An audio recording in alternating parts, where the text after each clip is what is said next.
Hello everybody, my name is Farmer Phil, and in today's video Rory is back. He's back over for Christmas, spend Christmas with us, and to get our work out of him before he gets his Christmas dinner, we have a bit of sorting out to do, a bit of work to do. So our vet was out with us about a week ago, just before we went off on our trip to the Netherlands and that, and we went through the sheds, just kind of a check-up, see how everything's doing. Everything was looking pretty good, but we have a good bit of coughing in our Wayland sheds, which are the sheds in front of us here. And he reckons we just don't have enough airflow going through the shed, and he wants us to try and open up the back of the shed. So you can see here we have this end, we have the far end is space border, but we're going to start off with this end, because this end is the worst, as in the whole space of the shed there's only 1, 2, 3, 4, 5, 6, 7, 8 inch gaps, and there is a formula you can put in and it tells you how much airflow you need. So that's how much space you need to go through the area surface or the area of the shed, and we don't have it here, so he wants us to try and improve that. So we're going to figure out what we can do. It's the balance between keeping the rain out and the wind out, but having enough airflow to be able to get in and through the shed. And luckily we're facing north, he's that way, so southwest never eats. Yeah, southwest is the other side of the shed, so it doesn't take in the full brunt of the wind and the rain, but we gotta do something. So this is why I was leaving it till Rory came, because Rory's a builder and I'm hoping he has a good idea of how we can do this. So what we really need to do is just be able to, now there's many different ways we could do it. I suppose the best way would be Yorkshire boarding, but it is quite a long surface to do. But what we're thinking is take off them row of tech screws and that, and then pull the sheet back out. You could take down every other sheet, but then that had let in more rain into the shed, which would wet the bed and everything would go very mucky. So that was the vet's suggestion, was to try and pull back the sheet to get more airspace that can go up underneath the sheet and in. So I suppose I'll put down the camera and I'll let Roy think about what's the best plan or attack, or have you an idea? Don't know yet. I mean, what about opening the gap wider? Just increasing the lap? If you increase the sheet and move it over? The problem is it lets in more rain. Or could we introduce another gap? You could cut more gaps into it, or take off a sheet and move it across. Move it over, you know. The clear lights, we can't really touch them. Touch that, it's game over. Yeah, no, the clear lights can't really be touched because they're shook is the best way of putting that. More iron, and we could replace the clear light with new iron and just move and create a gap there. No, we don't have, apart from the sheet that's on the ground in front of us, there's no spare iron, and there's very little timber. Well, we have timber. My idea was to try and pull the sheet out at the bottom. Yeah. But that's not that simple. I was just trying to think of the quickest, easiest, maximum efficiency. Yeah. But really want to come out, 100 mil or so, don't you? Yeah, that's all. Like 100 mil there might get you 2 inches, 3 inches, 4 inches. 100 mil is 4 inches on the bottom. Yeah, you could just do that. Leave these well alone. Yeah.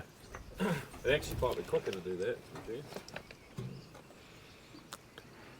Because it is that thing, you look at the fixings on the top and all I can see is the rust running down to a lot of the tech screws. Yeah, it's just not great, is it? Yeah.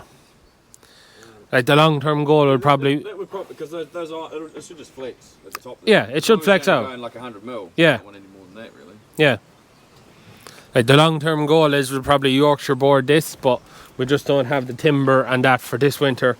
So this is just the next best thing. You can sort of try by error a bit, can't you? Yeah. Start there, if it's not working, change the plan. Yeah. Right, so we want anyway. The gun, the tech screw head, and some bits of timber. So we have all our bits and bobs gathered. We'll have a game plan. So we got some timber, so Roy just has this unscrewed. So the plan is to pull it out, put timber underneath it, and then screw it back down. And then that should give us, could give us 3 or 4 inches of a gap at the bottom for more airflow to get in. So the mic is after dying on me. I should have put on charge, but anyways, so we just sized it up there and everything seems bang on the money. So Roy's just getting cutting, put the camera on time lapse, and yeah, See how this is going to turn out.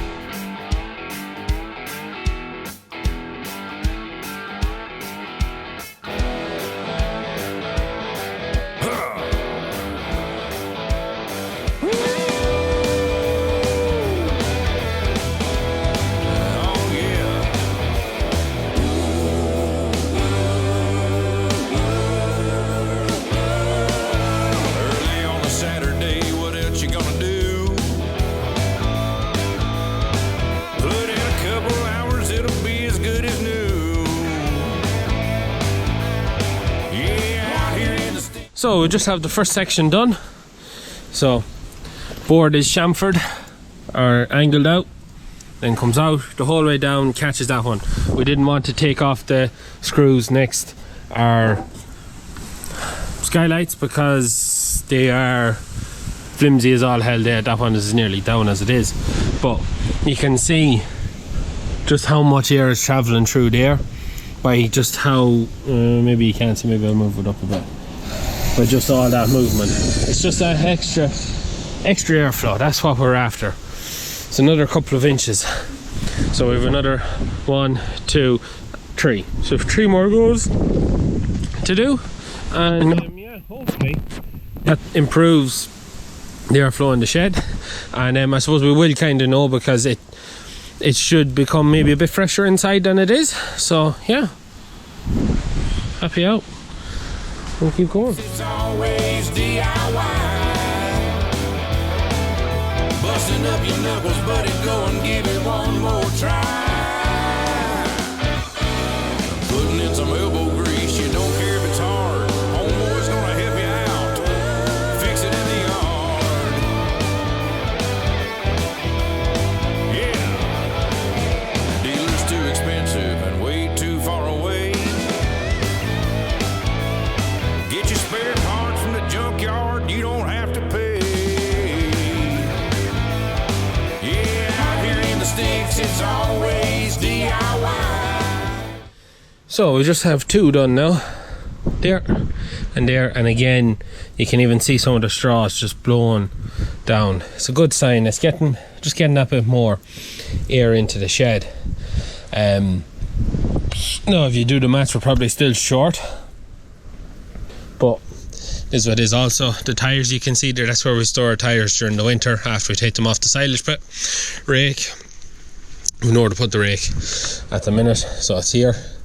But yeah, that's why the tires are there. Not really helpful but not helpful, because you get a bit higher, but if you drop a screw you can't really get it. So 6 1, half a dozen another, but we're getting there now, and it's really seems to, from the outside, seems to be moving more air. So I suppose we'll wait and see when we have it all done how much more we gain in comparison to what we have. I'd say we're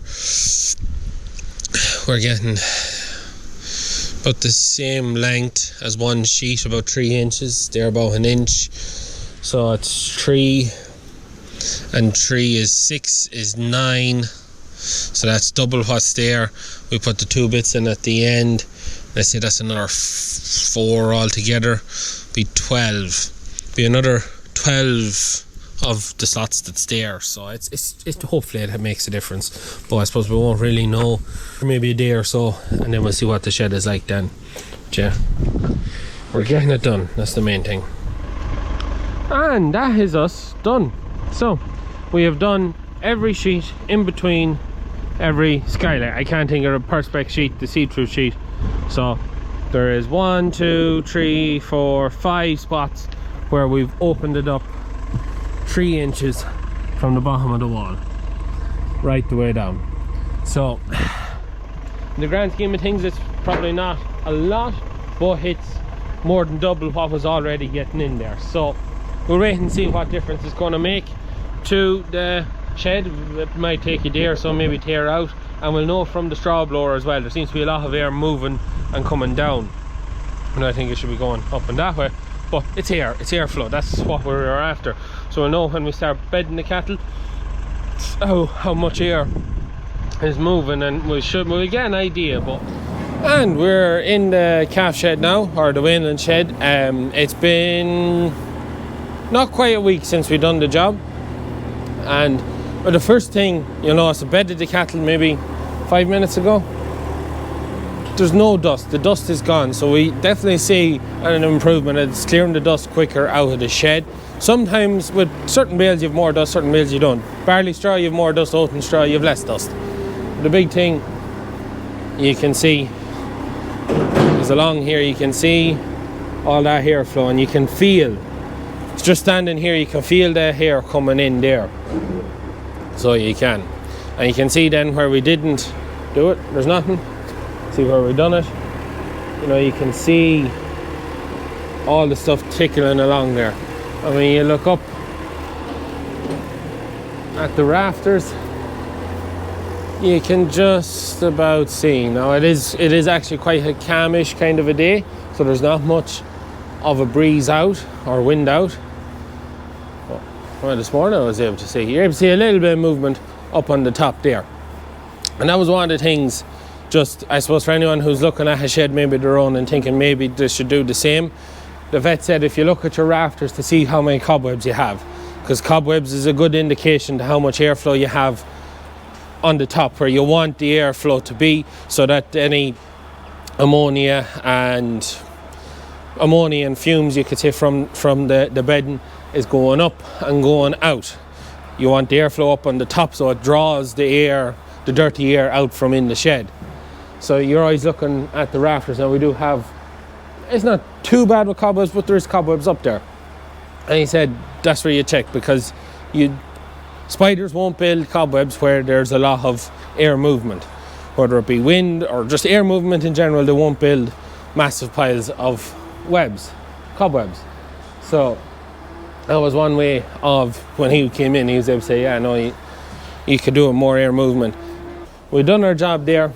We've increased the airflow, roughly speaking, about 2.5 times more airspace for air to get in than what was already there. Now the vet was saying there is a calculation of how much airflow you need to get. So like your square inches or square centimeters, whatever you want to call it, for the total area of the shed. I to be honest, I never looked it up, but it's probably, going from what the vet was saying, it's probably not just enough to do what we've done, but it's very hard to do more than that without. It's the fine line between getting airflow in but not letting in rain, because rain, especially rain into a slatted shed, not that big a deal. Rain into a bedded shed is a recipe for a very mucky situation. So keeping the rain out is a big thing, but it's that balance between getting enough air, keeping the rain out. But there is a calculation. I'm sure someone will know it, and you can stick it into the comments below so anyone who's interested can see. But it's something we'll have to go back to, is what can we do to improve that. Now we could try and keep pulling the sheets out further from the wall, but it comes to a point then where it gets very weak at the top, because you're putting that crease in, and them sheets are 23 years old. The shed was put up in 2000. So the ideal job would be Yorkshire boarding, was what the vet was saying, but when you look, it's going to cost a fair bit. Now the upper shed is done with space boarding, it has more airflow, but he says Yorkshire boarding would still be the preferable solution to that. And you can see, if you look at the cobwebs here and you look at, there's less cobwebs in the upper shed. So that was basically one of the things for anyone who's looking at a shed of their own. If you see a lot of cobwebs, it might be time to do something like what we've done. I suppose better late than never. But the next step, because look, as I said, that's probably not enough, is to do the next thing. And as our vet was suggesting, Yorkshire boarding may be the way to go. But after being on the continent and travelling around the farms in the Netherlands and Germany, we visited 2 farms in the Netherlands and 6 farms in Germany. All of them farms, especially any of the more modern buildings, were all done with the side. You'll see it when the videos go up, but they were all done with sheeting on the sides. That, like, I can't think of a windbreaker green sheeting, and it was all on pulleys that went up and down. Now I forgot to ask whether they were automatic, whether it was like a wind flow sensor that brought them up or down, or whether it was manually done, or whether it was temperature controlled. But the cost of doing that in Yorkshire boarding, the price of timber in Ireland is very expensive at the minute. It's probably going to cost quite a bit of money. And then how much more would it be to go to a system like that? or would it cost the same, or would it actually cost less? This is the thing I'm going to try and figure out over the next couple of months. We probably won't get anything done before the cattle go out. The cattle are only going to be in the shed for about another month.